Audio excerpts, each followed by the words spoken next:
10 fast and easy knitting projects for beginners.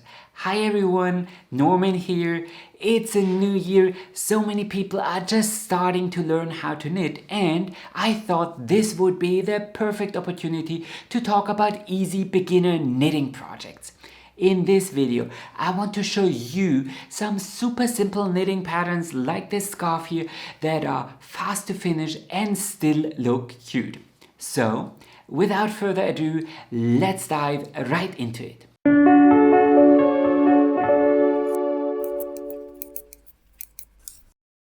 Number 1. A scarf.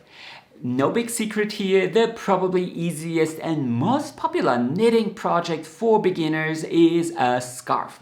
If you use big chunky wool, then you will be able to finish a scarf like this one here in an afternoon.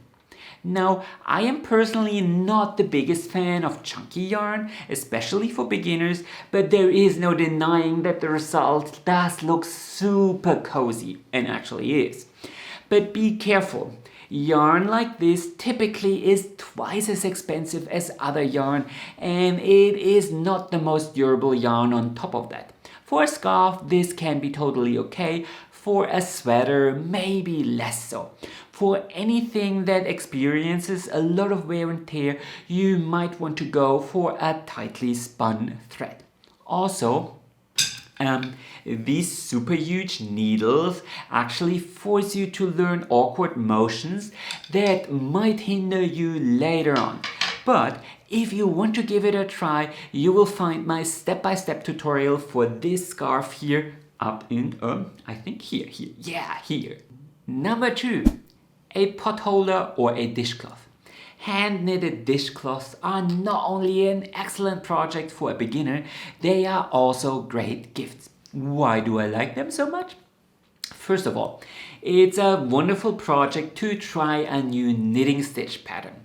You can finish them in an hour or two, you can use some scrap yarn, and you can knit something that perfectly matches your kitchen rather than being limited by whatever colors are available at the store. Plus, if done right, they can actually be the more sustainable option. Now, make sure to pick a nice sturdy cotton or linen yarn. Wool typically felts when it gets warm and wet. Again, I'll link you to my tutorial for these dishcloths up in here. Number 3, fingerless gloves. This is another fun pattern any beginner will be able to finish in no time.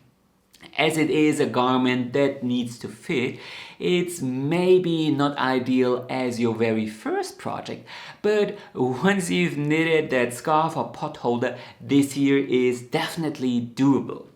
Now, gloves like this one here can be super advanced and very complicated, but this pattern here is knitted on straight needles. It doesn't require any gussets or knitting a thumb. You can leave all this for later, but you know, that doesn't mean you cannot knit something you can wear with pride, and that quite frankly does the job. Number 4, a coaster. One of my personal favorite projects is a coaster. Why?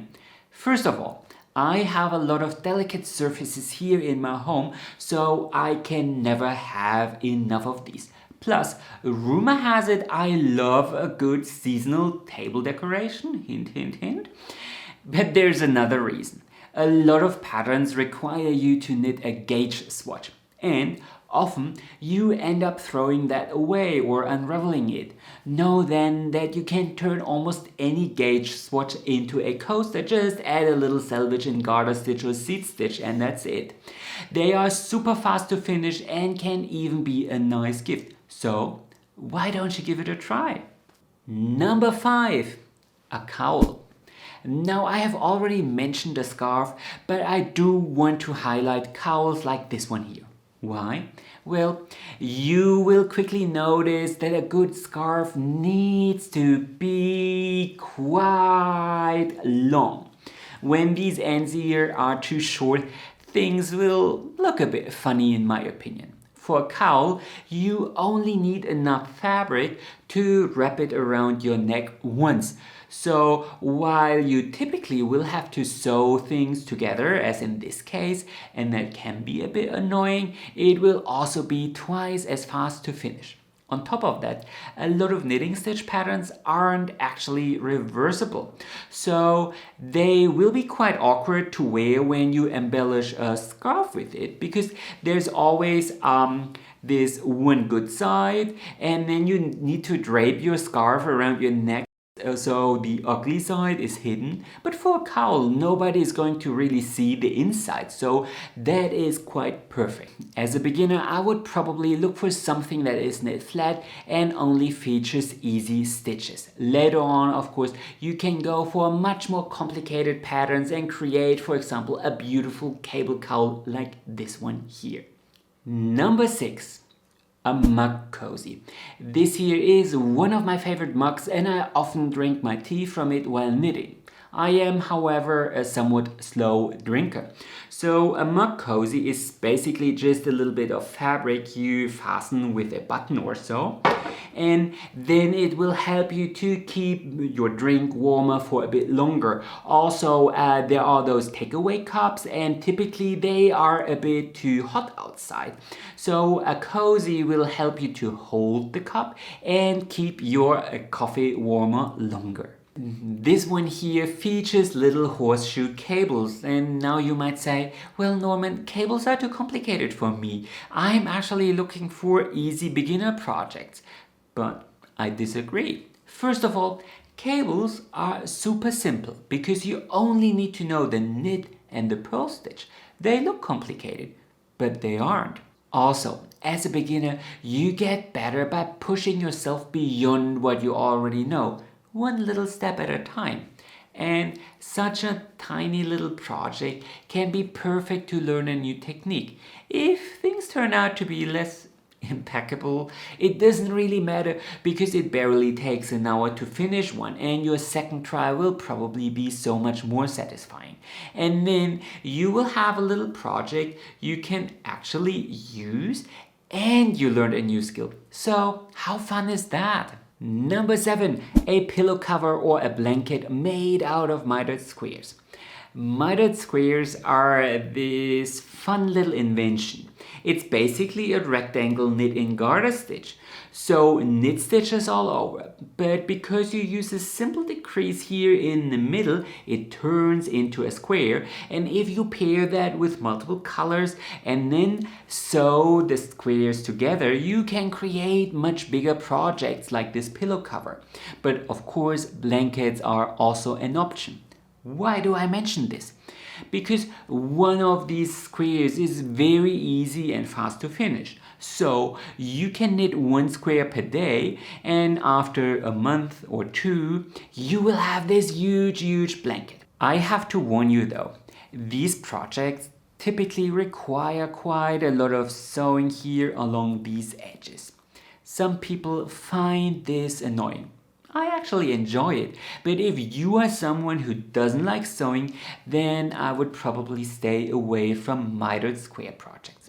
On the plus side, you can create these super complex looking projects with multiple colors that are exceedingly simple to knit.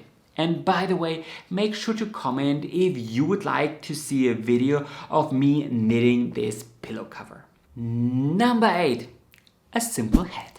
We were talking about pushing boundaries, and I actually believe that the hat can be a good project for an advanced beginner. A pattern like this one here might seem intimidating, but it's easier than you might think, especially as I have a step-by-step tutorial on how to knit a hat here on YouTube. I'll link it to you up in here. That being said, there are even a lot of hat patterns that are knit flat or use chunky yarn like this one here. So with an easy pattern, it's definitely something a beginner can finish. But trust me, one of the most frequent comments I get on my tutorial on how to knit in the round is, I thought it was much harder. So definitely give it a try. Number 9, a knitted bookmark. As a knitter, you will accumulate quite a lot of books over the years. pattern books, books for special techniques, and of course you or one of your loved ones might be an avid reader, so a hand-knitted bookmark can be a great gift.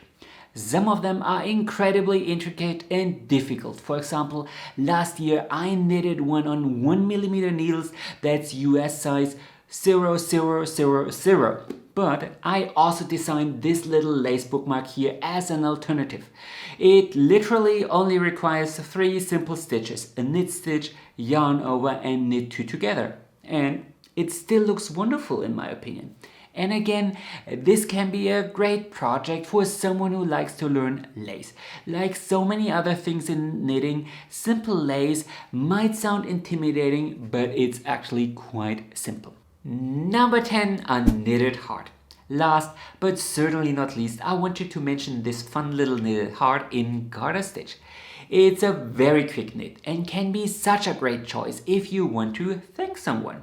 You can glue these to a card or turn them into little hangers and attach them to a gift or some flowers. You could even embroider the initials on them.